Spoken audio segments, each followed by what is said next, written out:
And the agenda will be, first I'll present an overview of online education, a then and now sort of perspective. We'll look at some problems that community college students and professors typically experience. And for anyone who is teaching or designing courses for online students, you'll know very well what the problems are. But I'm going to share with you more of what the research is sort of telling us. And then we're going to look at how to address the problems. And I'm going to introduce you to what I call a paradigm shift, a different way of looking at online learning. And that will entail exploring 4 learning theories that are applicable to online learning. I'll introduce them and we'll talk about how they could perhaps be applied.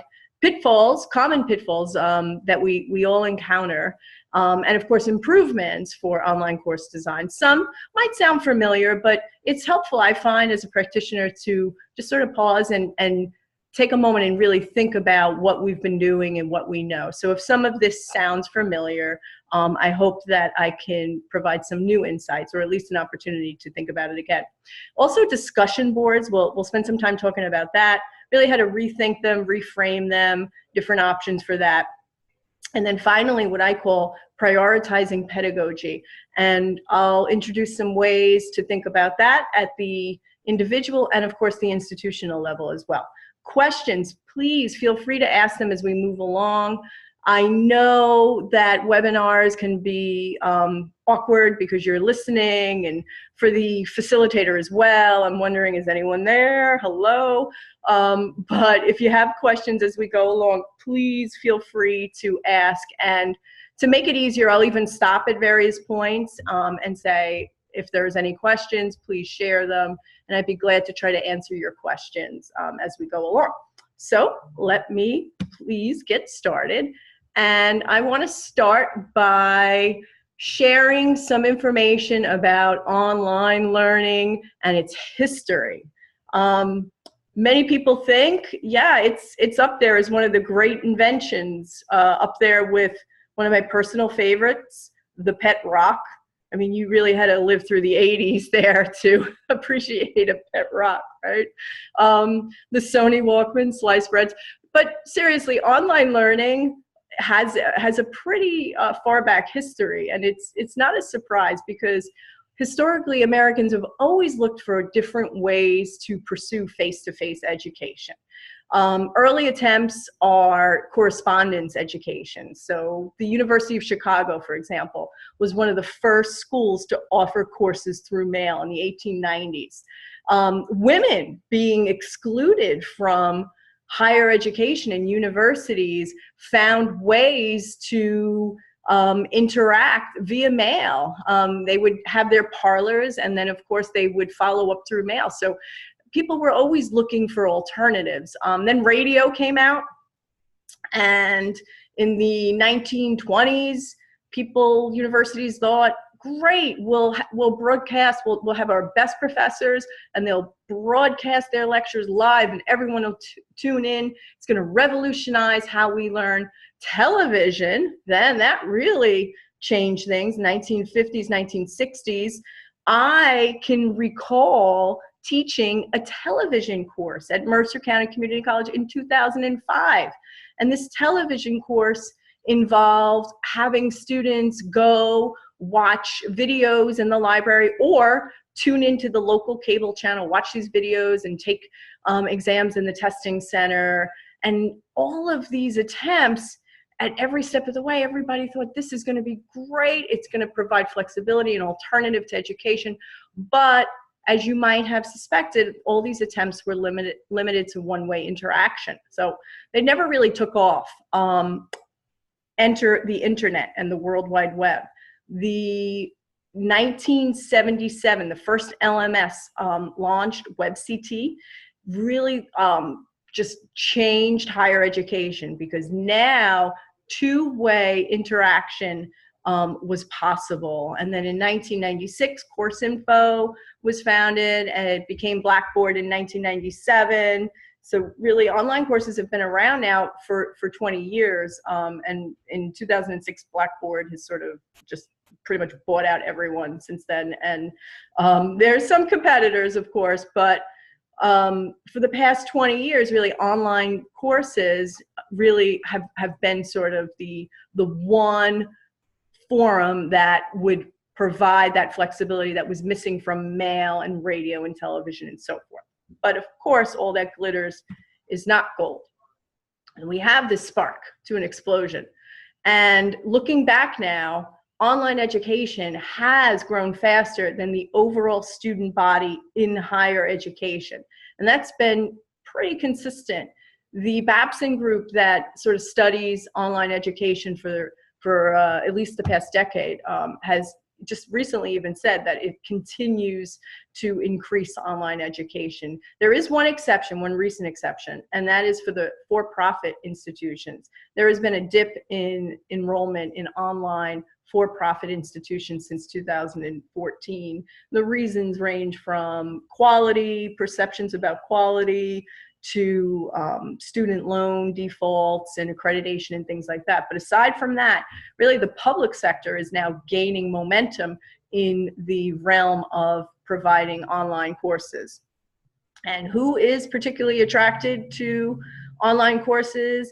Community college students. And I think, I'm thinking that a lot of folks out there are from the community college sector. Everyone is tuning in for that reason. So I think you probably know this on a personal level, that our community college students, they love online courses. It's flexible, and research really backs that up, though. That they are more likely to take an online course than their four-year counterparts. So that's sort of where we have come from, that initial spark in 1997 to online courses to 2018, where we are now. Community college students in particular are gravitating towards online courses. This presents some issues. What issues? Well, unfortunately, community college students are also more likely to fail an online course. And that is true when you compare it to when they would take a traditional course and when you compare it to four-year students. And I think we, again, as practitioners in community colleges, we probably know that, but it's a different story when the research really starts to support what we kind of experience. And there's been a lot of studies out of the Community College Research Center through Teachers College, and they've looked at community college students in California and Washington, across the country, and the outcomes are pretty poor. Why? They're academically unprepared, and there's a lot of research to support that.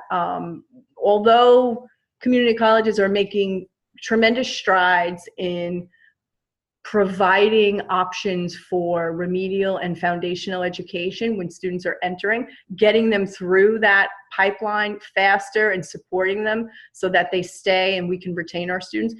It doesn't matter, because the case still remains that when community college students enter school, they are academically unprepared, particularly when it's an environment, when there's a situation where they haven't been in school for a long time. So they, regardless of the foundation we're providing, they're coming in, they're unprepared, and online courses are not the best fit for that. Why else? They're academically, a lot of community college students are at risk.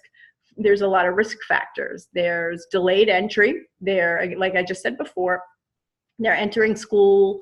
They're either coming from another institution, perhaps they're transfer students, perhaps they've been out of school for a period of time. They work 35 or more hours. So a lot of community college students are part-time, that's below 12 credits. Some are single parents, financially independent. Others have no high school diploma.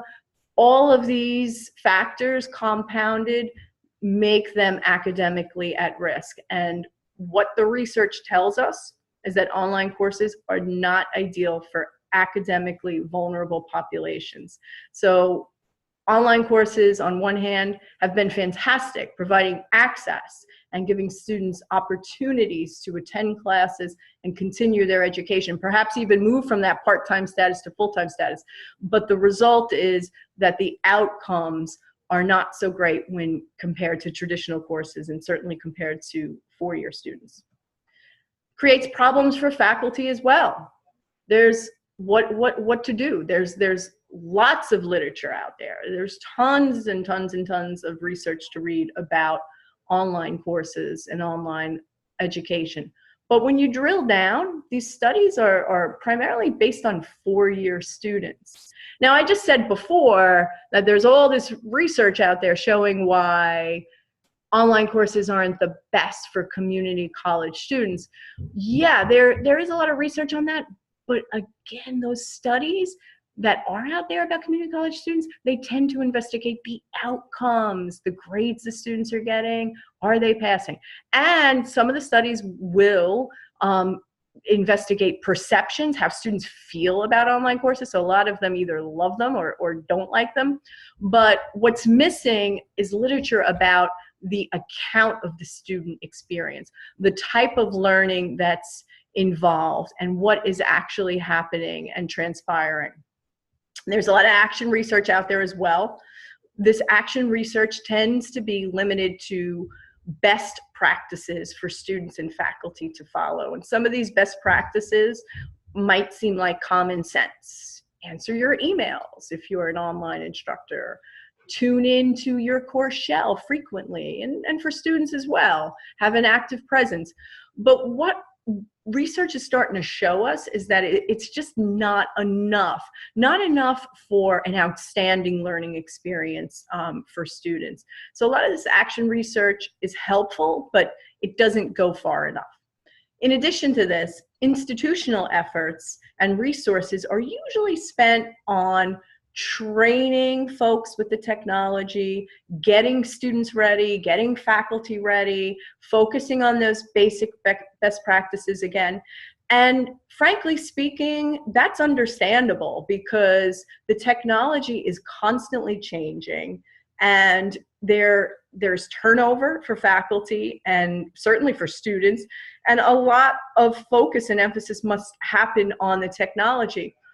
But there's not enough research, there's not enough experience for people to get beyond the technology and the best practices. It's almost become the objective when it comes to online courses. Get those well-oiled machines out, get everyone in there doing what they have to do, and then leave it. So I'll talk a little more about that later in the webinar about ways to get beyond that. But that's sort of the problems that arise for faculty. And then there's other ones that are more anecdotal. You tend to teach your online courses in isolation. A lot of schools don't have a meaningful way to observe online courses beyond, is the person logging in, are they doing their grades, and so forth. So there's not a lot of opportunities for a deeper reflection of the practice. Okay, so now what? This might be a good place to stop and see if there are any questions or comments, because all of this sort of begs the question, well, what do we do? Because online courses are great. They're not without problems, but hey, even traditional instruction is fraught with problems. So I'll go into the chat section here and see. No questions coming up in chat. Any questions, Q&A? No. Okay. So what I want to look at then next is, if I can move my slide. What I want to look at next is not just simple tidbits about how to revolutionize what's happening with online courses, because I think we all know, we all want students to succeed, and we all know that there's got to be give and take, that the students have to get in, and if they're opting for online courses, they have to make a stronger time commitment, and we get it, and we know it requires more autonomy and more academic skills and all that. But I'd like to take a step back and say that as practitioners, we could really just start to shift our thinking, what I'm going to call a paradigm shift. And that entails, first, apply learning theories to instruction and course design. We do this a lot with traditional learning. We think about the learning theories that drive the bus, but some of this does get lost when designing and teaching online courses. So I'm going to suggest that we need to get back and really focus on that. Then identify those common pitfalls in course design and talk about them and put them out there and look for alternatives, implement those alternatives. And then finally, prioritize pedagogy. Put it front and center before everything else. Online learning is in its own right a unique pedagogy. It's not the same as traditional instruction, and oftentimes we compare the two as if they are the same, and they're not. But I think the same way we prioritize pedagogy in a face-to-face classroom, we need to take that and also look for ways to make it more tangible for the online environment. So I'm going to take you through some of these ideas. And the first is going to be apply learning theories. So there's so many learning theories out there to choose from, and it could be overwhelming. I mean, and some of them some might seem common sense and directly applicable, whereas others it might take a little time. So today I want to just share with you 4 tried and true ones and ones that I've tried myself, and 4 learning theories which I think fit perfectly with online pedagogy. First one is community of inquiry, and it was developed in 2000. Then there's Bloom's taxonomy, which probably sounds familiar to some of the participants today. There's a 1956 version and then a revised version. I'll share that with you. Then problem-based learning is a theory from 1994, and that fits very well with online courses. And finally, engagement theory, which seems as though it's a catch-all from 1999. This theory seems as if it's a catch-all, just keep students engaged. But really, when you drill it down, it was designed specifically for computer-mediated environments. So I think it works very well with online instruction. So the first one is community of inquiry. This was developed in the year 2000 as a framework for learning that would be happening through technology. In 2000, online courses were still in their infancy, but to researchers, it was becoming clear that technology would begin to change the educational landscape. So the community of inquiry framework was designed with that goal in mind, and it entails 3 domains: social domain, the cognitive domain, and the teaching domain. And according to community of inquiry, these 3 separate domains cannot exist unless they're working in conjunction.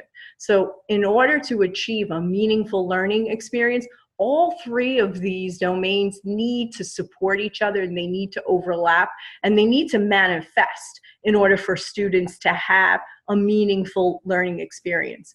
And community of inquiry, when you really begin to read about it, it's not just social presence, students answering questions on a discussion board. It's not just cognitive presence, I'm tuning in, I'm learning something. And it's not just teaching presence, I'm here, I'm answering emails. It's deeper than that. And when you peel back the layers, you see that these 3 components, when fully manifested, can produce a quality educational experience. And teaching presence, getting beyond, really getting into the trenches with the students and being part of the learning community. Social presence, where the students feel as though they're an active member of the community. They're not just doing it, not just logging in because they have to.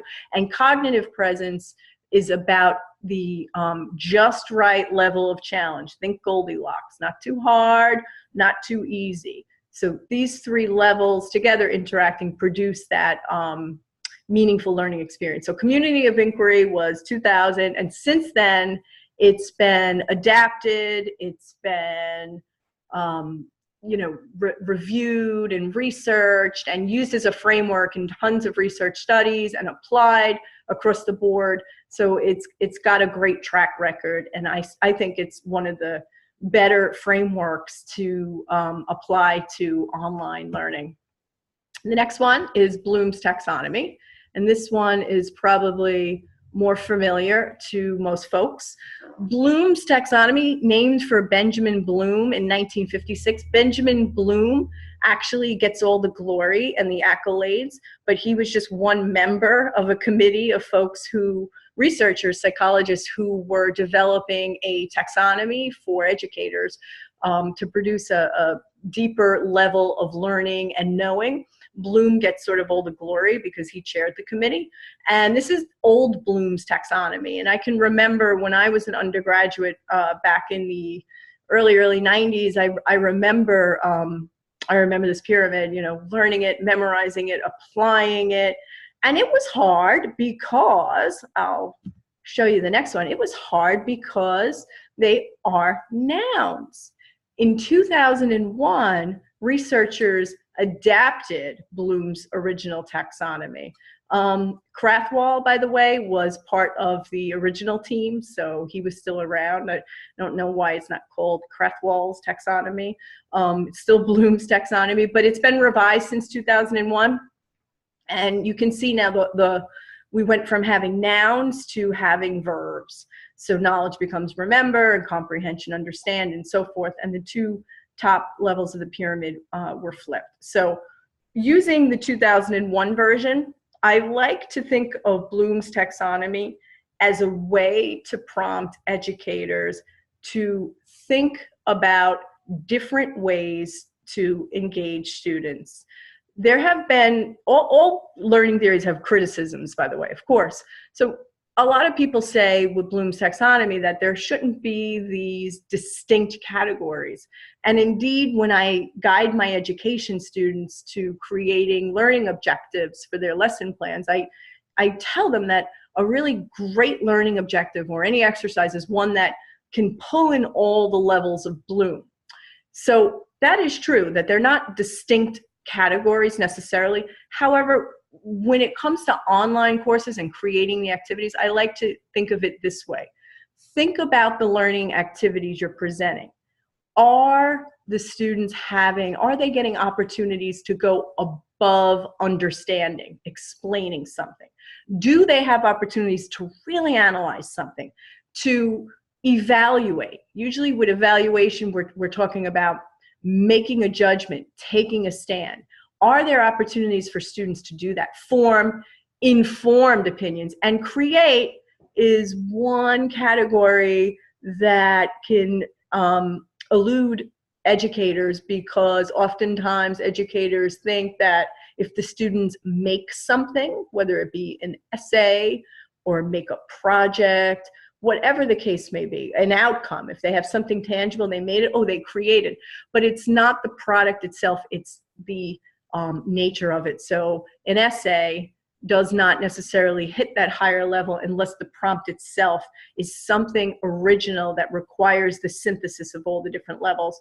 So I would argue that with online courses, thinking about Bloom's taxonomy is even more important, because you have to sort of give the students opportunities to really cognitively challenge themselves, because it is autonomous learning and they need something to really motivate them and engage with the material. So I find that Bloom's taxonomy works very well for online courses. The third learning theory is problem-based learning. And this originated, it was written about extensively for education in 1994. But really, before that, it was developed for medical students. And think Dr. House. And medical students would be presented with a problem, a dilemma, and then they would track down information to try to, identify it, come up with a solution, solve the problem. So it works very well. Problem-based learning is different from traditional learning, and you can see the two examples stacked upon each other. Traditional learning is we tell the students what they need to know, they memorize it, then they might do some homework to illustrate how they've learned the material. Problem-based learning has a different approach. A problem is assigned, then the students, and they might not have too much prior knowledge about it, so they might have to do a little background themselves. Then the students identify what needs to be known, what sources might be important in solving that problem, and then the problem is solved and they're learning to apply while they're actually working through it. Problem-based learning doesn't work for everything. There's some instances where you have to tell students what they need to know. They have to memorize information, and frankly, they have to practice it. Nursing majors, for example, they need to memorize the parts of the body. Absolutely. They need to be able to practice that before they go out and practice it, certainly on live people. So problem-based learning doesn't work always, but when it works in an online course, it really works. And I do think that all courses, to some extent, can work in examples of problem-based learning. It might not be throughout the entire course, but I think there are opportunities to infuse problem-based learning into the courses more readily, and at least be mindful of them. The final theory is engagement theory. And again, this comes from the 90s. And as I said when I first started to introduce the learning theories, engagement theory might seem common sense, right? Okay, it's a theory that says we need to engage our students. It's a little bit more than that. In fact, it was developed in the late 90s as a way to generate engagement in computer-mediated courses again. So it does sort of line up with learning via technology. And there are these three components: cognitive, emotional, and behavioral. So it is similar to COI with its three domains that need to overlap. But the trick here with engagement theories is to engage the students on all three levels simultaneously. So it's the behavior, it's how they are interacting with the course, what they are doing. Is it just a repetitive chore, or do they have an emotional invested sense of belonging? What are their attitudes and their interests and their values? And finally, the cognitive, are they motivated to persist? Is there a deep processing of information? So all three of these, and if you line it up too with COI, all three of these levels can really have us as practitioners stop and sort of reflect about ways to get our students invested in the actual learning. So before I identify pitfalls, I'm just wondering, are there any questions out there? I'll go to the chat bar. Okay, chat, no questions. Well, no questions might be a bad thing, right? I'm either boring everyone or everyone's, no, that's good. I know all this. If that's the case, I do apologize. Okay, I don't see questions, so then no problem. I'll keep going. I'll leave time for questions at the end as well. All right, so now the next part I would like to talk about are common design pitfalls. And I have made these mistakes myself. They're very common.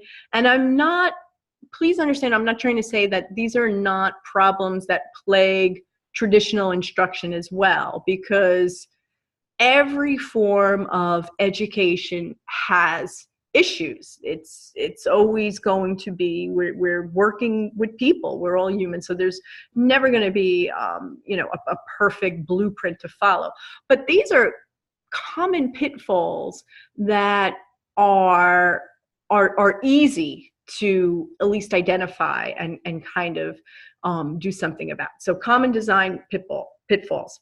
First one, all about the textbook. This is very common. So an online instructor, if he or she is designing the course, will start with the textbook, and they may go chapter to chapter. So chapter 1 is a module, and we're going to put a PowerPoint, and we're going to put a quiz, all about the textbook. And then there's chapter 2, and then chapter 3, and so on and so on and so on. Now, on one hand, the textbook is important. I'm not trying to diminish the value of a reference, especially if students are paying for the textbook. But when the textbook becomes the absolute design blueprint, that is a pitfall because everything becomes about the textbook. The textbook should be a reference. There should be other learning opportunities available to students. Because when you focus on the textbook and only the textbook, what happens is a layering of repetitive tasks. For example, test bank quizzes, summaries, voiceover PowerPoints that speak key ideas. This layering of repetitive tasks is built around the textbook. And by the way, textbook companies, they are aiding in this by supplying these plug and play kind of activities so that we can develop these cookie cutter online courses. So that is a common design pitfall. Another common design pitfall, even though we might know we're doing it, are these narrow discussion boards that don't engage students via engagement theory or community of inquiry, or even hit any of those levels of Bloom's taxonomy. So narrow discussion boards that aren't really thinking about learning theories and what we know. Another pitfall is technology. There's the overload, and then there's the underload. No meaningful use of technology to enhance any expression. Students are not encouraged to experiment with technology so that they can express themselves in various ways.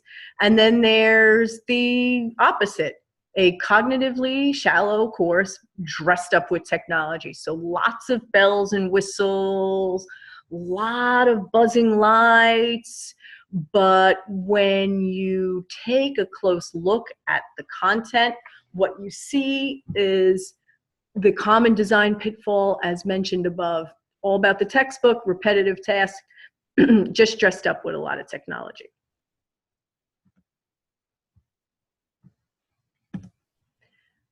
Implement alternatives. How about starting out like this? Less is more. We, I think, as educators, we feel the need to make sure that our students are getting what they paid for, getting what they came for. And online courses present an interesting challenge for us because we want to make sure we're giving our students a full experience. But on the other hand, we might be overloading them with activities that are not necessary. So a less is more approach should be the goal. And you could start by identifying fewer student learning outcomes. Try to prioritize them, take a look and see which ones are going to be most important, and then work from there. Again, using that textbook as a reference, less is more. It is possible to not have every single chapter in an online course the same way you might do it in your face-to-face course, right? Where the textbook is there, it's a reference, but you don't necessarily have to go chapter by chapter. So again, use the textbook as a reference, but not a GPS. Avoid those perfunctory overlapping tasks. You can change it up. Every week doesn't have to be the same exact thing. And of course that's variety, but really just think of tasks that are going to be more cognitively challenging. Having projects that underscore or run through the entire course. Having deeper levels of cognition. Projects that are harder, that could be broken down into small little mini tasks. And then of course having some of those smaller quizzes and so forth so that students can sort of test their own, assess their own understanding, but don't design everything about that. And again, aim for those higher levels of Bloom's taxonomy. How can you get your students to have an opportunity to apply the content? How can you get your students to create something original and substantial, perhaps at the end of the class? And if you have an original, whether it be a research project or a portfolio of some sort, are there scaffolding opportunities throughout so that perhaps that could be a major focus of the course, and then the smaller tasks are leading up to sort of cushion that. Evaluate the presence and purpose of technology beyond your own views. What I mean by that is some folks love technology. They are geeks. They know every app. I got this app. I know this. Do you have this?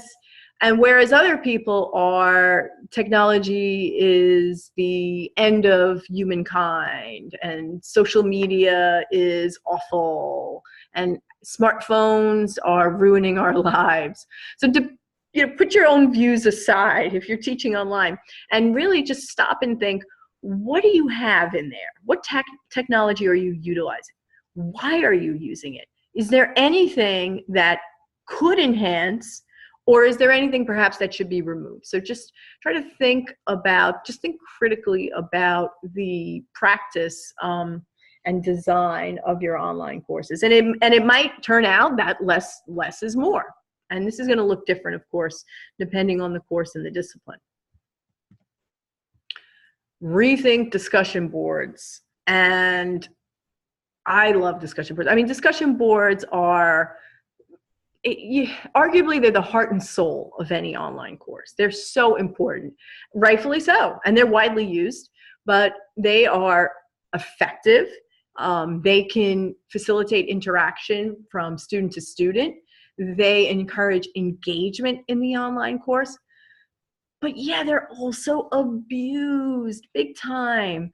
So try to avoid discussion boards. If the goal is to assess if students read a chapter, there's really no reason for students to all answer the same question. That becomes a repetitive chore. So if your goal is to see whether or not your students read chapter 1 and they understand some key vocabulary terms, then a discussion board is probably not the right forum to achieve that learning objective.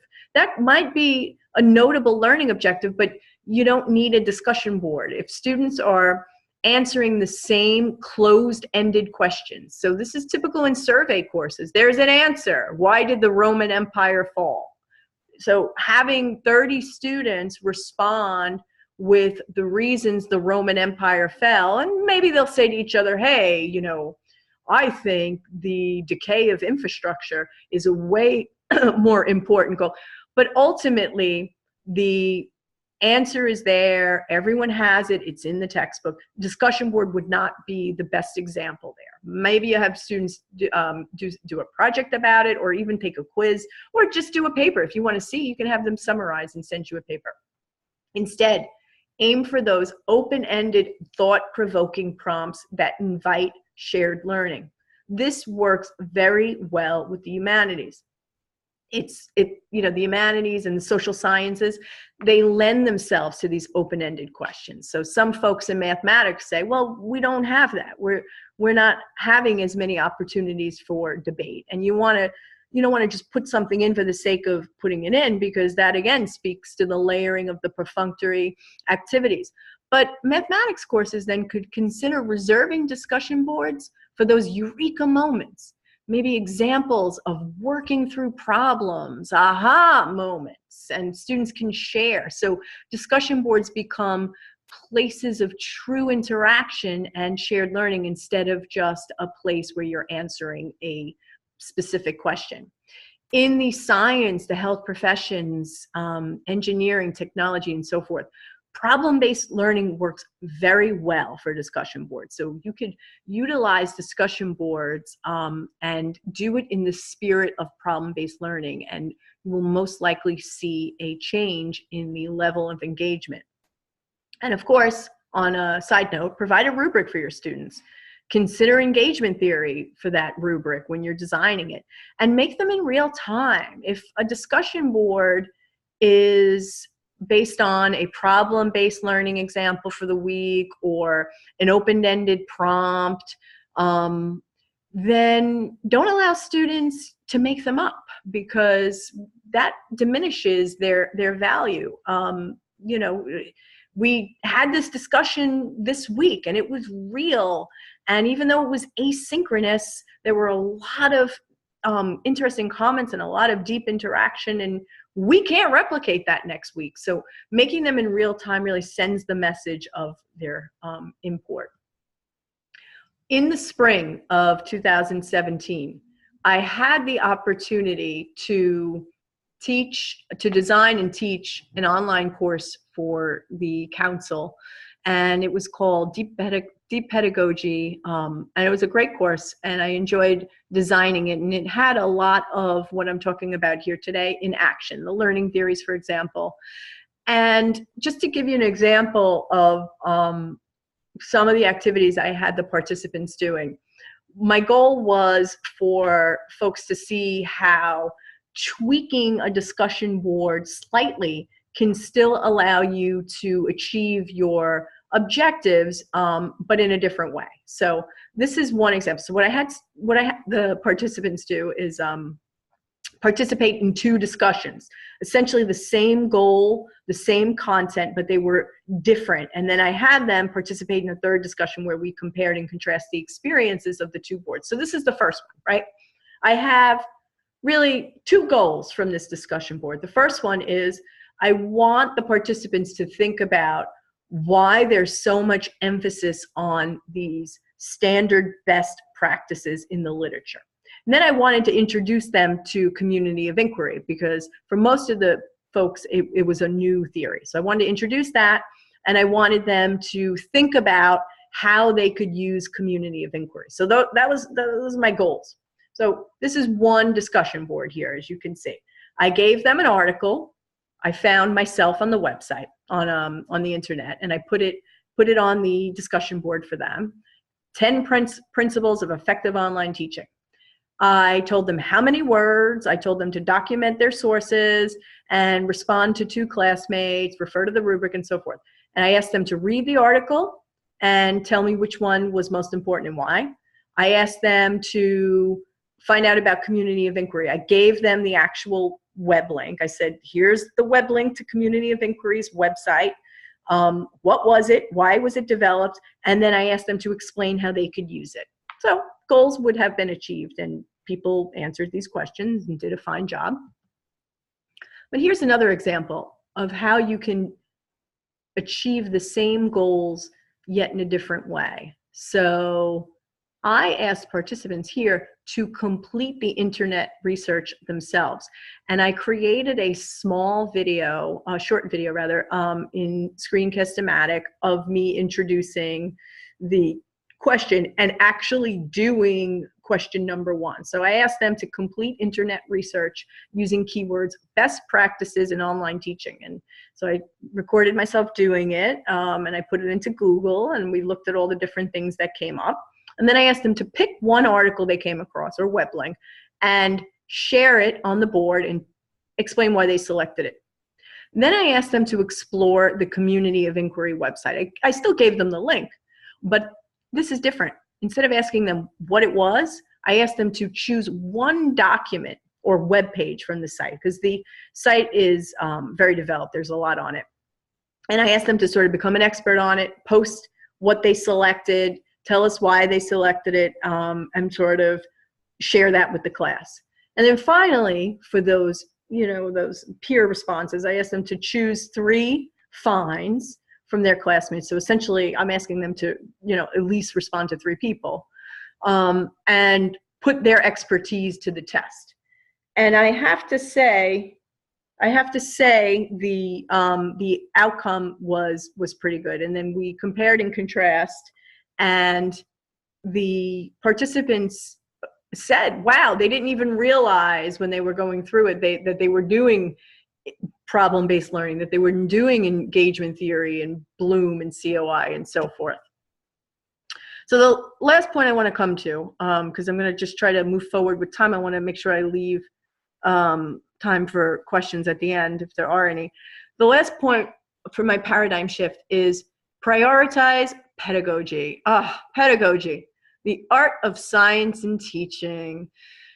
It's so hard to transfer. When undergraduates are asked, what do you love about your teacher? What makes a great teacher, right? What do they say? They say preparation, they say passion, they say enthusiasm, all those intangibles, and they are hard to transfer to an online forum. And frankly speaking, that is one of the flaws inherent in online learning, that it is hard to create that dynamic.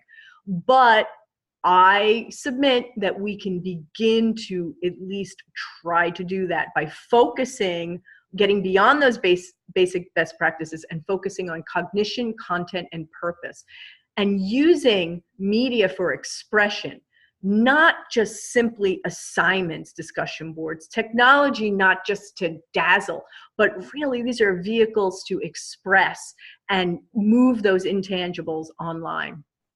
Now, that's from the individual perspective. What can institutions do? Well, they can move beyond orientations and technology.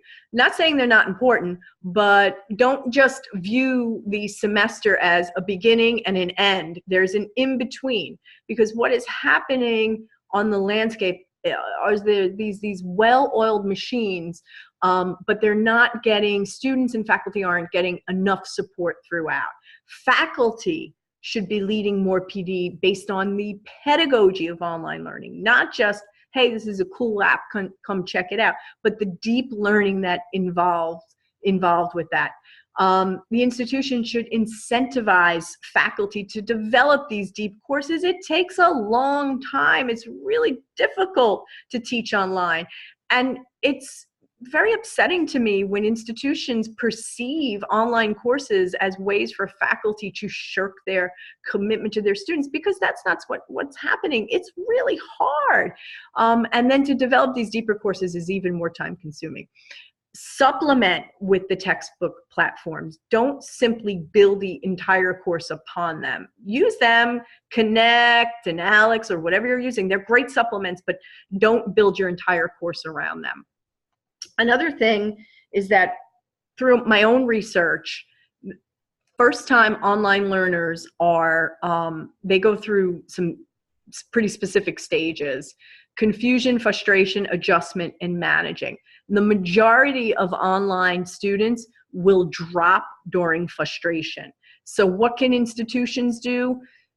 Peer mentoring programs are working in some places, having more seasoned online students, giving them some incentive to sort of have like a buddy in the class, letting online instructors know who the first-time online students are, sort of like a warning for them. Hey, just look out for this person. Sometimes you could get that on like a welcome board, but maybe not, right? So being mindful of these first-time online learnings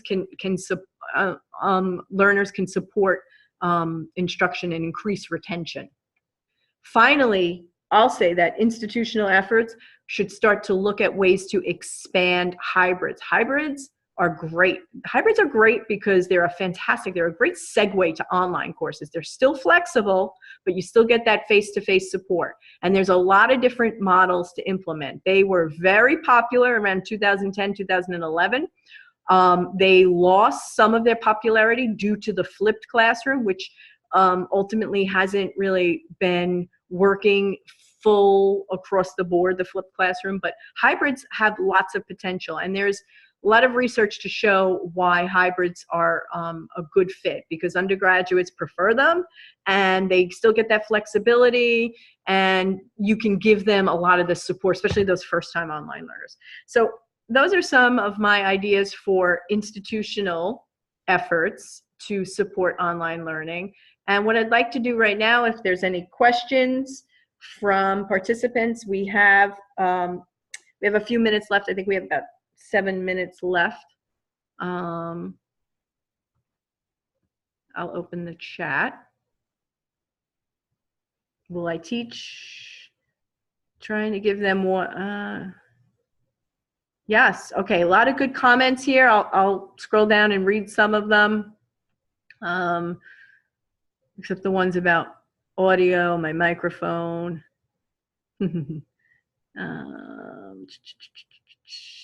I enrolled in an online course. This comes from Thomas.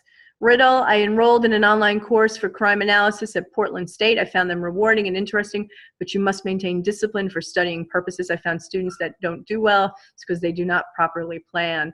Yeah, Thomas, I don't know if you're still tuned in, but if you're tuned in, you're right, 100%. I mean, I've been teaching online now myself for like 15 years almost, and that's the biggest problem, is that students want the flexibility, but the amount of work and discipline it takes, they just don't have these skills. That's why I advocate for our vulnerable population, in particular community college students. And you said you were at Portland State. I advocate the hybrids because it's a good segue to get them prepared for that level of autonomy. It's really hard to motivate students and really prepare them. I think also tweaking some of the content of the activities we're giving them, take away some of that repetition and regiment, I think that would help as well. Will I teach, this is from Jeanette, will I teach the pedagogy course again in the future? I don't know. You could ask Dr. Harrington from the Center for Student Success if the council is going to be offering it again. I'm not sure what the resources will allow, but thank you for asking. I have a comment from Mara. She offers a hybrid course. It's being received in a great way. My online courses, I often require students to submit voice file for various assignments. Oh, that's fantastic. I find they get more engaged when they know I'm actually listening to them. Yes, I agree, indeed. They enroll in online. Okay, so Thomas, is this the same Thomas from above too? Thomas says, students enroll in online courses with the wrong attitude. They think it's easy. You know, I think that that perception is gone. That might have been there when online courses were first becoming popular. The assumption was, this is great, I don't have to go. But I think students they're hip to it now. They know that oftentimes they're more work, and sometimes the more work is that layering repetition I mentioned, the perfunctory. It's just we feel as though we got to get them for the time. But aside from that, students realize that online courses are not easy. And I think what we're left with now is that the students who enroll in online courses really do so out of necessity. It wouldn't necessarily be, my personal research has showed this too, it might not necessarily be their personal choice for learning, but they're either working, playing sports, having busy lives, and it's honestly, it's the only way they can pursue higher education. That's why I will always be committed to online courses one way or another. Are there any other questions?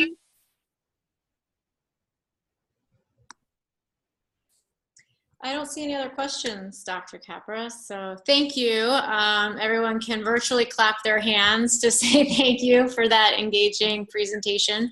I did want to answer the question that came up about, I think Jeanette had asked about the online pedagogy course. We are hopeful that we'll be able to offer that in a similar format again. But I will share also that the Center for Student Success does have some other upcoming events for people to consider, and you can find them all on our webpage. Registration links are live. We do have another webinar coming up in April, and that is on April 17th from 3 to 4. And that is, again, on the teaching and learning focus, exploring synchronous and asynchronous tools for in-person and online classes. And that is with Dr. Martin Hoffman, who will be presenting in a similar format to Dr. Capra. So if you haven't registered yet, you can still do that. And then also we are offering course design